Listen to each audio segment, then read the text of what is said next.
A lot of this isn't going to make sense to you, and I'm sorry about that. I'm just going to start at the beginning, with the house.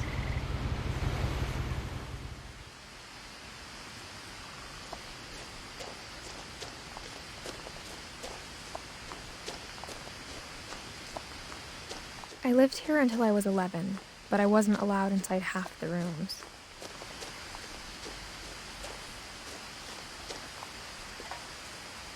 Inside the mailbox were bills from 7 years ago, marked urgent, open immediately.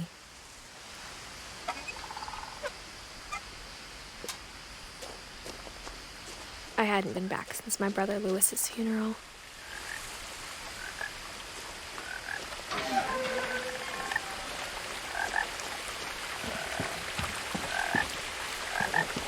In her will, my mother left me a key, but didn't tell me what it unlocked. Maybe she thought I'd know, or she thought that the mystery would be enough to bring me back.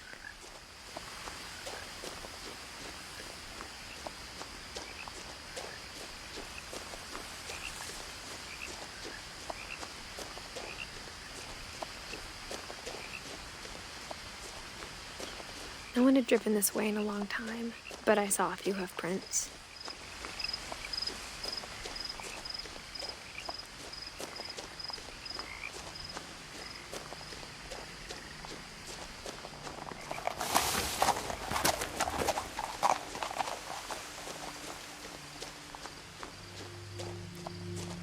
The truth is, even after I inherited the house, I never thought I'd come back to it.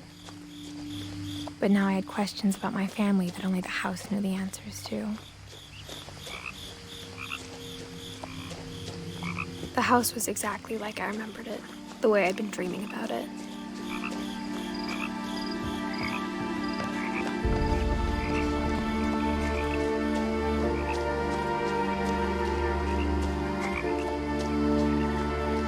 As a child, the house made me uncomfortable in a way I couldn't put into words.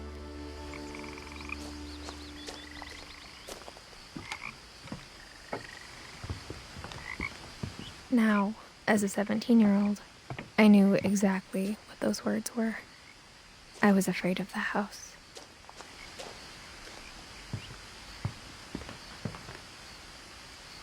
I hoped the key might unlock the front door. It didn't.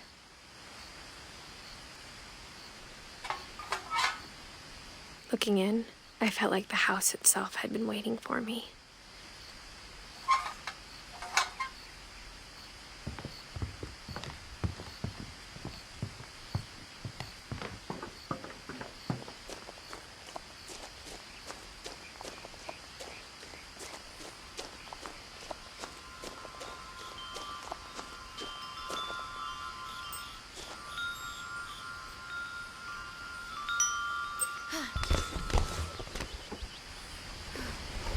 Crawling through the doggy door used to be a lot easier when I was 11.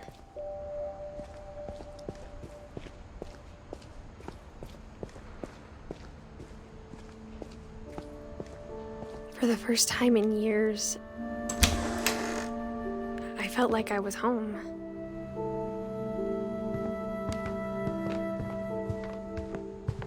The table was still a wreck from the night we left. It was like a bomb had gone off, killing everyone but sparing the furniture.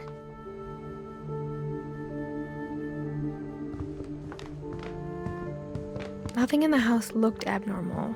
There was just too much of it, like a smile with too many teeth.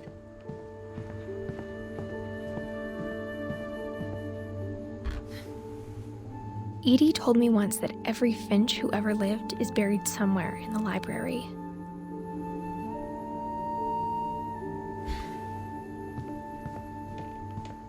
My mom wasn't much of an optimist, but she never stopped believing that my brother Milton was alive.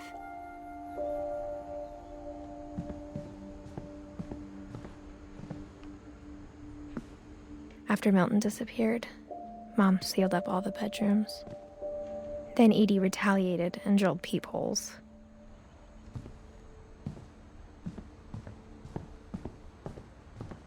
Whenever people ask me about my family, The first thing they always want to know about is Barbara.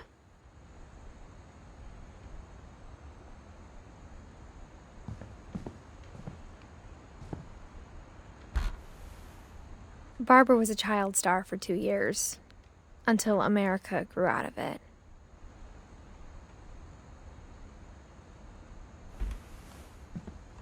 Edie's father, Odin, built the original house.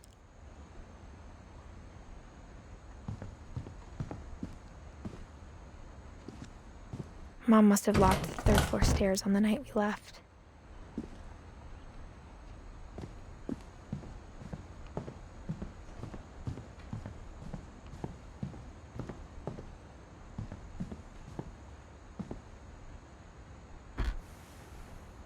The last time I was in Edith Sr.'s room, I was 10 and she was painting my portrait.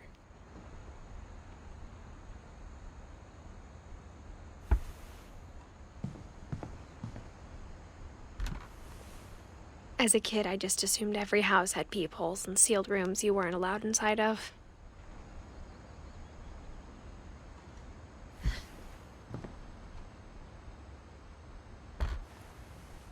My Grandpa Sam spent 7 years sharing a room with his dead brother, Calvin.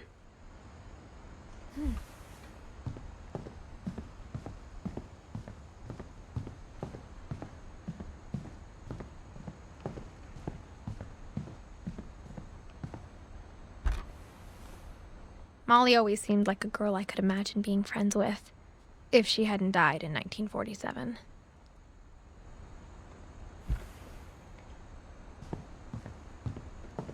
I spent a lot of time playing in Great Uncle Walter's room. I think my mom sometimes regretted not sealing it up. Lewis told me there were secret passages, but I never believed him.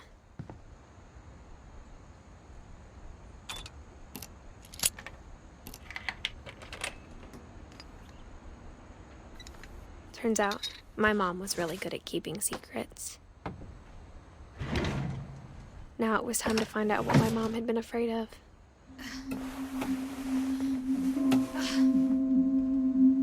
Reading this, maybe it sounds like I had a plan. But I had no idea what was behind that door.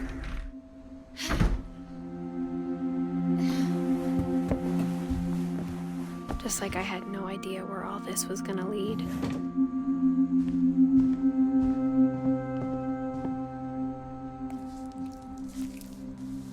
December 13th, 1947. Dear Diary, I'll be gone soon, but I wanted to tell somebody about what's gonna happen. It started when Mom sent me to bed without dinner. I woke up and I was starving, so I looked around for something to eat. The gerbil food was dry, but I didn't mind it.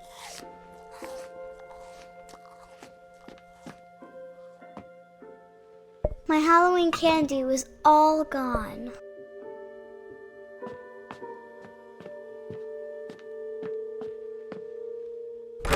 Mom, can I come out now?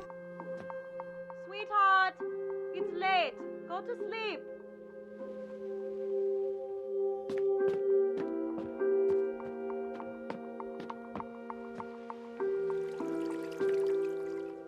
I thought about eating Christopher, but I held back.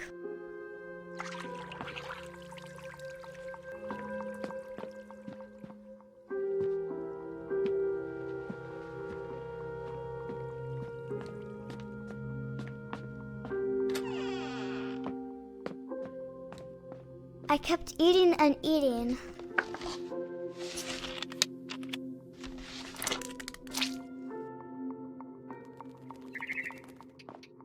I ate a lot of things that night.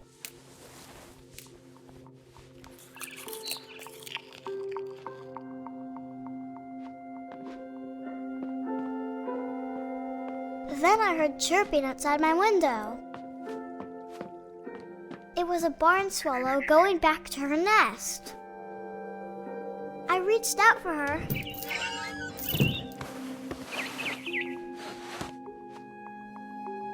And suddenly, I was a cat.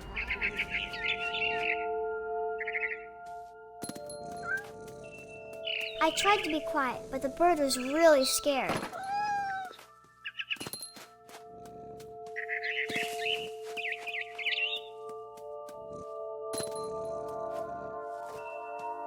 Mom and Dad didn't even look at me.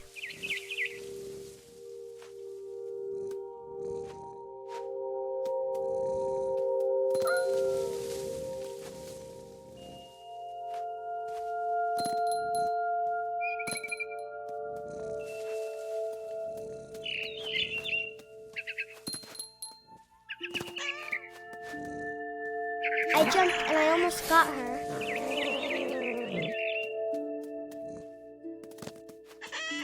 I could tell she was getting really tired. Now I was up in the big tree. I promised Dad I wouldn't climb it anymore. All I cared about was eating that mama bird. I gobbled her up. And suddenly, I was an owl. First, all I heard was the wind.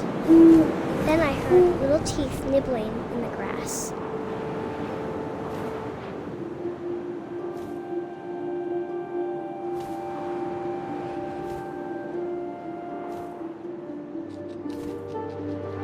Rabbits.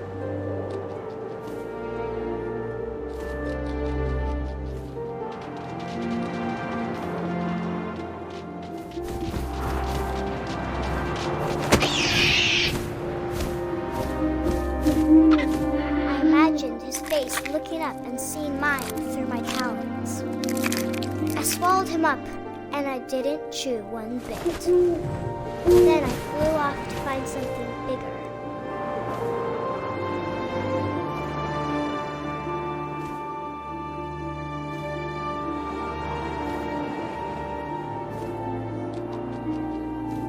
A mama rabbit.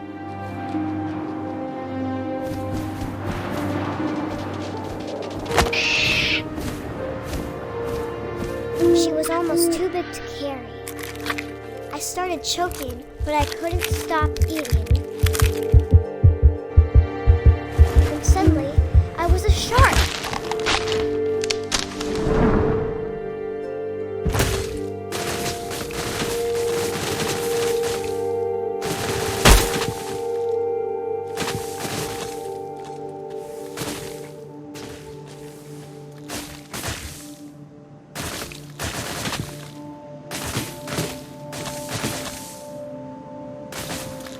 I rolled off a cliff and into the ocean. Now, I was hungrier than ever.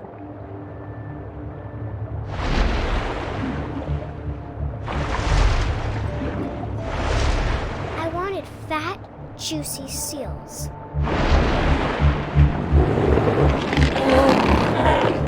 I tore off her flipper, and it tasted really good.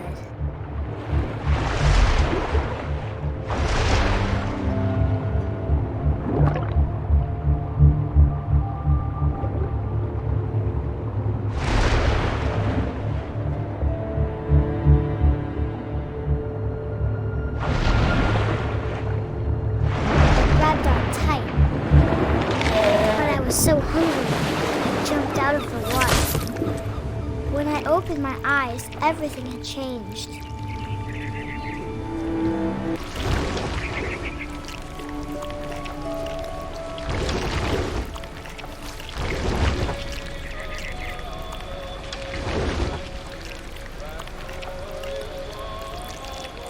Now I was a monster, and I smelled people everywhere.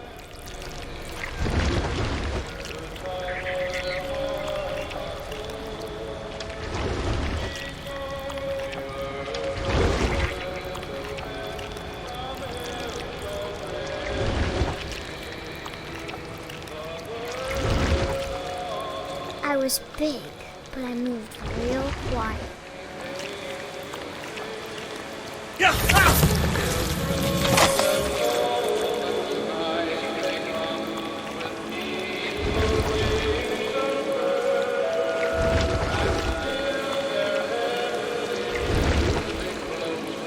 I wanted to stop, but also I didn't.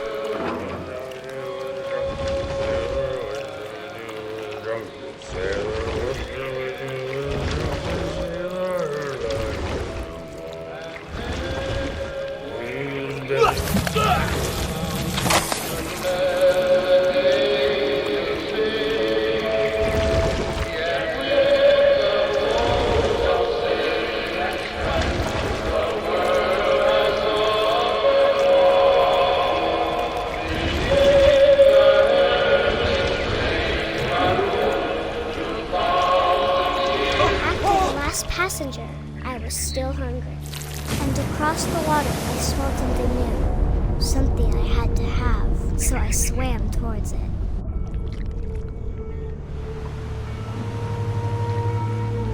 I slithered onto the sand, and the good smell went into an old pipe.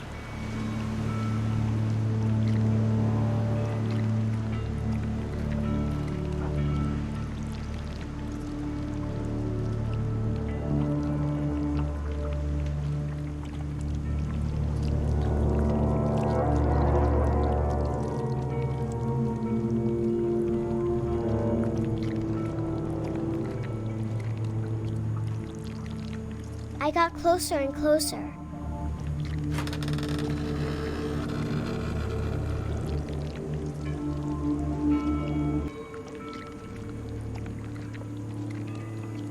All my stomach started growling. And suddenly, I was me again. I held my breath for a long time, but I couldn't hear anything. I think it's waiting for me to fall asleep. But it's not going to wait much longer. It needs to feed, and we both know I will be delicious.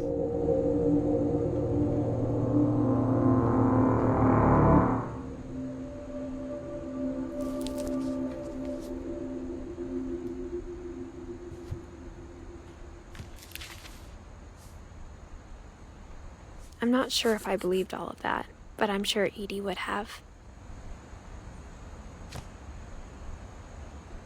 I got the sense Edie had spent a lot of time here, before my mom sealed the doors.